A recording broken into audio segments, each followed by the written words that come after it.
இந்த 2024 நாம் சந்திக்கக்கூடிய நாடாளுமன்ற தேர்தல் மற்றொரு தேர்தல் அல்ல என்பதை நாம் புரிந்து கொள்ள வேண்டும். இந்த நாட்டில் தொடர்ந்து ஜனநாயகம் நீடிக்குமா, மதசார்பின்மை நிலைத்திருக்குமா, சமதர்ம கொள்கைகள் தொடர்ந்து கடைபிடிக்கப்படுமா, மாநிலங்களுடைய உரிமைகள் நிலைநாட்டப்படுமா என்பதற்கெல்லாம் ஒரு கேள்விக்குறியாக இருக்கக்கூடிய ஒரு தேர்தலாக வருகின்ற நாடாளுமன்ற தேர்தல் இருக்கின்றது. இந்த தேர்தலில் தப்பித்தவறி மீண்டும் ஒன்றியத்தை இப்போது ஆட்சி செய்து கொண்டிருக்கக்கூடியவர்கள் மீண்டும் வருவார்களேயானால் அது இந்தியாவினுடைய ஜனநாயகத்திற்கும் மதசார்பின்மைக்கும் ஒரு மூடு விழா காணக்கூடிய நிகழ்வாக மாறிவிடும். நான் சொல்லவில்லை. ஆகார் பட்டேல் என்ற ஒரு பிரபல சிந்தனையாளர் சில ஆண்டுகளுக்கு முன்பு வரை கூட அம்னஸ்டி இன்டர்நேஷனல் என்ற சர்வதேச மனித உரிமை நிறுவனத்தினுடைய இயக்குநராக இருந்தவர். அவர் ஒரு புத்தகத்தை எழுதியிருக்கின்றார். We are already living in a Hindutva state என்பது அந்த புத்தகத்தினுடைய தலைப்பு. ஏற்கனவே நாம் ஒரு இந்துத்துவ நாட்டில் சங்கப்பரிவார் விரும்பக்கூடிய அந்த கோட்பாடுகளை நிலைநாட்டக்கூடிய நாட்டில் வாழ்ந்து கொண்டிருக்கின்றோம் என்று அவர் சொல்கின்றார். ஆம், அது உண்மைதான். எத்தனையோ நிகழ்வுகள் மாநிலங்களுடைய உரிமைகளை பறிப்பதிலிருந்து அரசமைப்பு சட்டம் அப்படியே இருக்கான அரசமைப்பு சட்டத்தினுடைய விளிமியங்களை தகர்ப்பதிலிருந்து we are already living in a Hindutva state. இதை மாற்ற வேண்டும் என்றால் நிச்சயமாக தமிழ்நாட்டில் எந்த விதமான சலனத்திற்கும் இடம் கொடுக்காமல் பாஜகவுடன் எங்கள் கூட்டணியை முறித்து விட்டோம் என்று சொல்லி கள்ள கூட்டணி வைத்திருக்கக்கூடியவர்கள் போடக்கூடிய நாடகங்கள் இவற்றிலெல்லாம் நாம் மிக மிக எச்சரிக்கையாக இருந்து ஒட்டுமொத்தமாக தமிழ்நாட்டில் புதுச்சேரியிலும் இருக்கக்கூடிய 40 இடங்களிலும் இந்தியா கூட்டணி வெற்றி பெற வைத்தால்தான் இந்தியா தலை நிமிர்ந்து நிற்கும். திரிணாமுல் காங்கிரஸ் கட்சியினுடைய பாராளுமன்ற உறுப்பினர் மாகுவா மொய்த்ரா அவர்களை இடைநீக்கம் செய்தார்கள். அதை ஒட்டி ஒரே கருத்து தான். அதை புரிஞ்சுக்கிறவங்க புரிஞ்சுக்கலாம், அரசியல் தெளிவு உள்ளவங்க எல்லாருமே புரிஞ்சுக்க முடியும். மக்கள் பிரதிநிதிகளை இடைநீக்கம் செய்கிறார்கள். அறநீக்கம், ஒழுக்கம் இல்லாதவர்கள், நேர்மை இல்லாதவர்கள், பண்பு இல்லாதவர்கள், சகோதரத்துவத்திற்கு எதிரானவர்கள், சனாதன சக்திகள் என்பதைத்தான் அறநீக்கம் செய்தவர்கள் என்று சொல்லுகிறார். அதுபோல நாட்டில் பற்று வைப்பவர்கள் நாங்கள், நாட்டையே பற்ற வைப்பவர்கள் நீங்கள் என்று அந்த சங்கிகளை பற்றி எழுதியிருக்கிறார். இப்படி அவருடைய ஒவ்வொரு சொல்லிலும் ஒவ்வொரு சிந்தனையிலும் நறுக்கு தெரித்தார் போல சனாதன சக்திகளுக்கு எதிரான கருத்துக்கள் தெரித்து விழுந்து கொண்டிருக்கிறது. பேராசிரியர் ஜெயரஞ்சன் அவர்கள் குறிப்பிட்டது போல ஏறத்தாழ 4 மணியிலிருந்து தொடங்கி 4 மணி நேரத்திற்கு மேலாக இந்த அரங்கிலே நீங்கள் எல்லாம் அமர்ந்திருக்கின்றீர்கள். ஹாஜாக்கனி அவர்கள் எழுதிய கவிதை நூலை பற்றியும் அவர் எழுதிய உரைநடை நூல்களை பற்றியும் மிக விரிவாகவும் வளமாகவும் எனக்கு முன்னர் உரையாற்றிய சகோதர சகோதரிகள் எல்லாம் பேசிவிட்டார்கள். எனவே உங்களை மேலும் நீண்ட நேரம் இந்த அரங்கிலே அமர வைக்க வேண்டும் என்பதை விட விரைவாகவே என்னுடைய உரையை முடிப்பது தான் சால பொருத்தமாக இருக்கும் என்று கருதுகின்றேன். அண்ணன் பீட்டர் அல்ஃபோன்ஸ் அவர்கள் தன்னுடைய உரையின் தொடக்கத்தில் ஒன்றை குறிப்பிட்டார்கள். தமிழ்நாடு முஸ்லிம் முன்னேற்ற கழகம் என்ற பாசறையில் எப்படியான இளைஞர்கள் எல்லாம் உருவாக்கினார்கள் என்று ஒரு பட்டியலை போட்டார்கள்.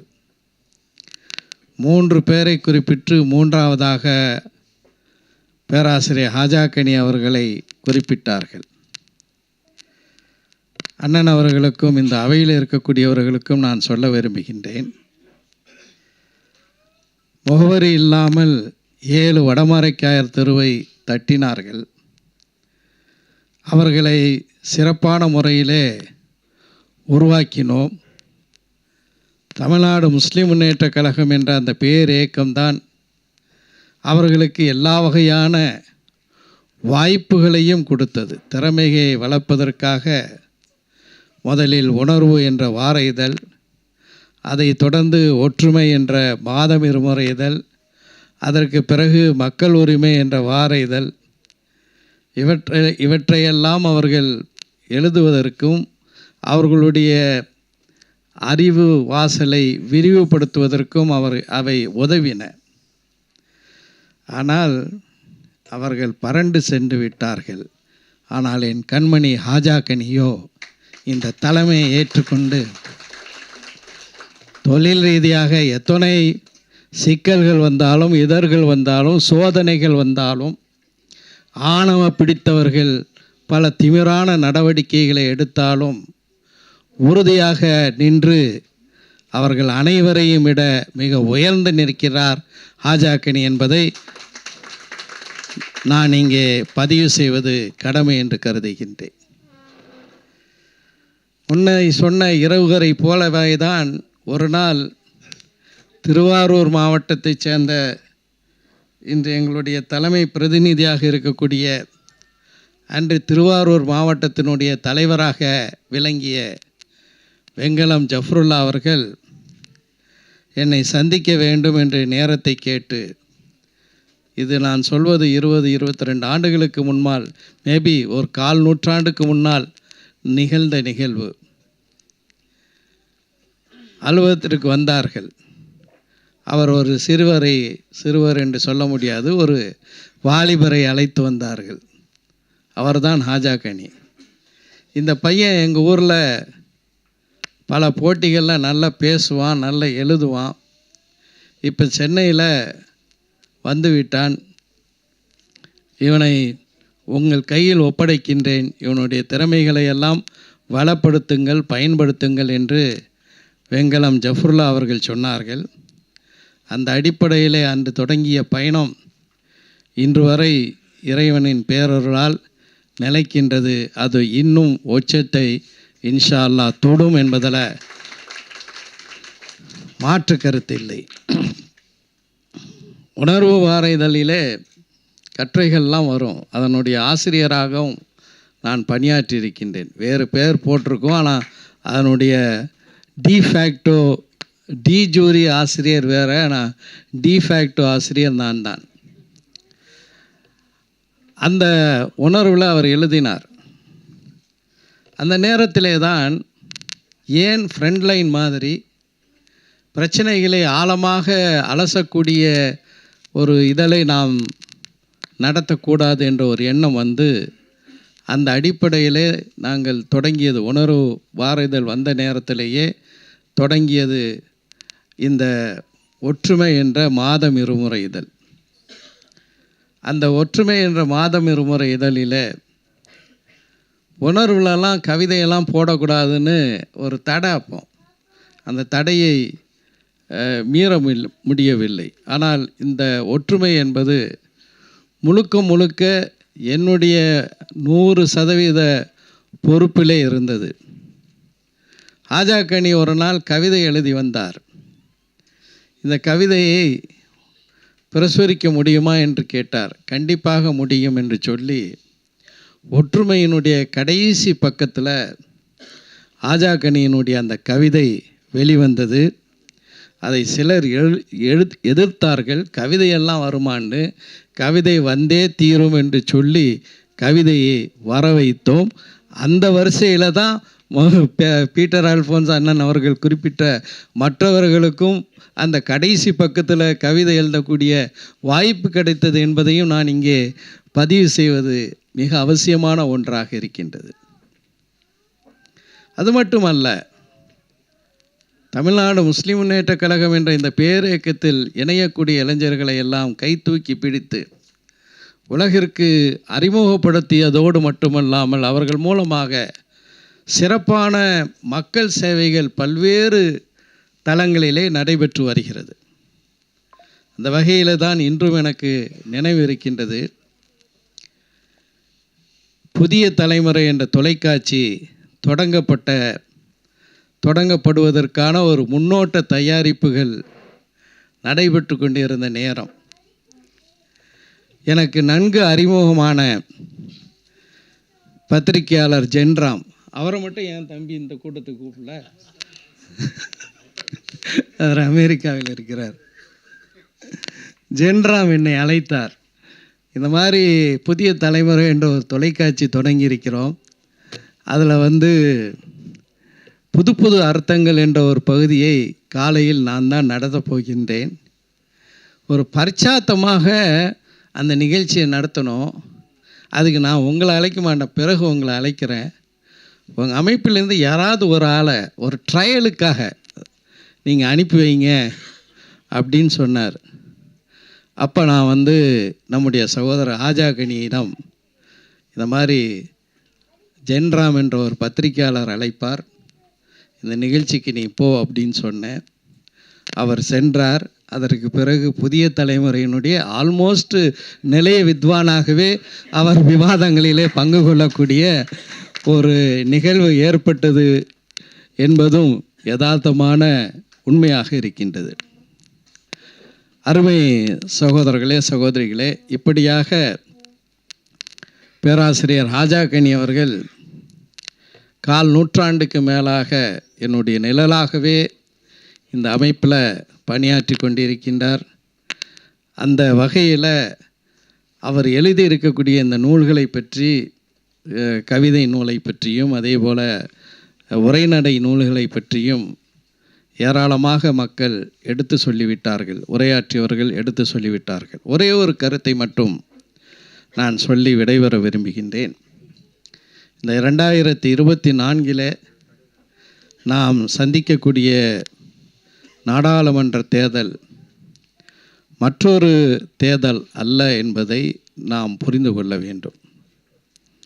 இந்த நாட்டில் தொடர்ந்து ஜனநாயகம் நீடிக்குமா, மதசார்பின்மை நிலைத்திருக்குமா, சமதர்ம கொள்கைகள் தொடர்ந்து கடைபிடிக்கப்படுமா, மாநிலங்களுடைய உரிமைகள் நிலைநாட்டப்படுமா என்பதற்கெல்லாம் ஒரு கேள்விக்குறியாக இருக்கக்கூடிய ஒரு தேர்தலாக வருகின்ற நாடாளுமன்ற தேர்தல் இருக்கின்றது.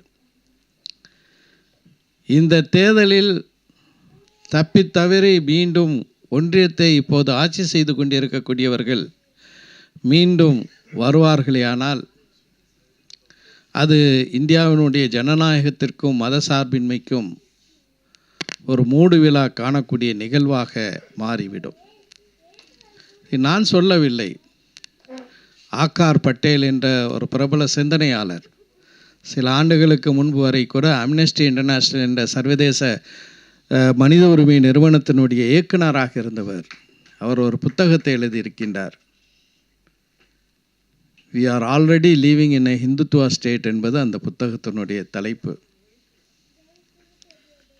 ஏற்கனவே நாம் ஒரு இந்துத்துவ நாட்டில் சங்கப்பரிவார் விரும்பக்கூடிய அந்த கோட்பாடுகளை நிலைநாட்டக்கூடிய நாட்டில் வாழ்ந்து கொண்டிருக்கின்றோம் என்று அவர் சொல்கின்றார்.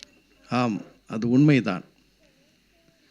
எத்தனையோ நிகழ்வுகள், மாநிலங்களுடைய உரிமைகளை பறிப்பதிலிருந்து அரசமைப்பு சட்டம் அப்படியே இருக்கான அரசமைப்பு சட்டத்தினுடைய விளிமியங்களை தகர்ப்பதிலிருந்து we are already living in a Hindutva state.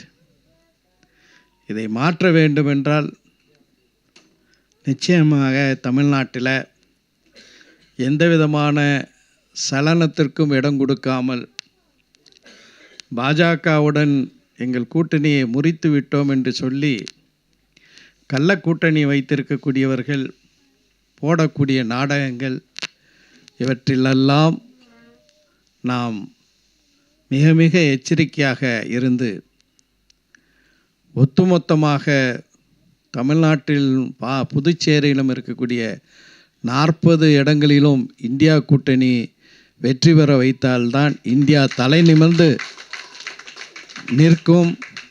அதை நோக்கி பயணிப்போம் என்று சொல்லி விடைபெறுகின்றேன். நன்றி. இந்த நிகழ்விற்கு எமது தலைவர் டாக்டர் எழுச்சி தமிழர் தொல் திருமாவளவன் அவர்கள் பங்கேற்று இங்கே உரையாற்றுவதாக இருந்தது. கடந்த ஒரு வார காலமாக அவருக்கு உடல்நிலை சரியில்லாத காரணத்தினால் இன்றைக்கும் அவர் மருத்துவமனையில் அனுமதிக்கப்பட்டு சிகிச்சை எடுத்து கொண்டிருக்கிற காரணத்தினால் அவரால் இந்த நிகழ்விலே பங்கேற்க இயலவில்லை என்பதை உங்களிடத்திலே தெரிவித்துக் கொள்வதற்கு கடமைப்பட்டிருக்கிறேன். தலைவர் டாக்டர் எழுச்சி தமிழ் அவர்கள் என்னை அழைத்து நம் சார்பில் என் சார்பில் நீங்கள் அன்பு தோழர் ஹாஜாகனி அவர்களுடைய நூல் வெளியீட்டு விழாவிலே கலந்து கொள்ள வேண்டும் என்று பணித்ததின் அடிப்படையிலும் அவர் சொல்லுவதற்கு முன்பே தலைவரால் வர இயலவில்லை என்றாலும் பரவாயில்லை, நீங்கள் வந்து விடுங்கள் என்று எனது நண்பர் முனைவர் பேராசிரியர் ஹாஜாக்கனி அவர்கள் கேட்டுக்கொண்டதற்கு இணங்கவும் நான் உங்கள் முன்னாலே நின்று கொண்டிருக்கிறேன். அன்பு தோழர் ஹாஜாக்கனி அவர்கள் இந்த 4 புத்தகங்களையும் என்னிடத்தில் ஒப்படைத்தார். ஒப்படைக்கிற பொழுது என்ன சொல்லி ஒப்படைத்தார் என்று சொன்னால், இந்த அழைப்பையும் புத்தகங்களையும் தலைவரிடத்தில் சேர்த்து விடுங்கள் என்று சொன்னார். காரணம், அவர் கொடுத்த அன்றைக்கே தலைவர் மருத்துவமனையில் தான் இருந்தார்.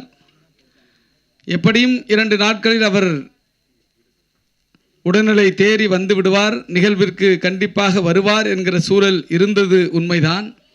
ஆகவே அழைப்புதலையும் புத்தகத்தையும் நூல்களையும் அவர்களிடத்திலே ஒப்படைத்து விடுங்கள் என்று என்னிடத்திலே ஒப்படைக்க செய்து அதை நானும் ஒப்படைத்து விட்டேன்.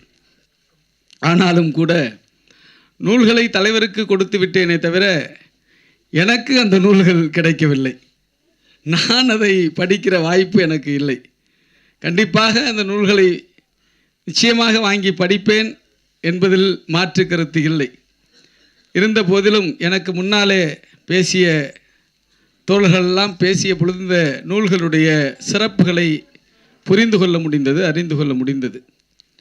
குறிப்பாக நண்பர் ஹாஜாக்கனி அவர்கள் எனக்கு பள்ளி பருவத்திலிருந்து நாங்கள் இருவரும் நண்பர்கள், ஒரே பள்ளிக்கூடத்தில் படித்தவர்கள். எங்கள் இருவருக்கும் சொந்த ஊர் திருவாரூர். அந்த திருவாரூரில் டாக்டர் கலைஞர் பயின்ற பள்ளியில் நாங்கள் சகோதரர்களாக பயின்றோம். அவர் பள்ளி மாணவராக இருக்கும் பொழுதே தமிழின் மீதும் அந்த தமிழ் மொழியின் மீதும் மிக பெரிய ஒரு ஈர்ப்புமிக்க காதலராக இருந்தார் என்பதை நான் அறிவேன்.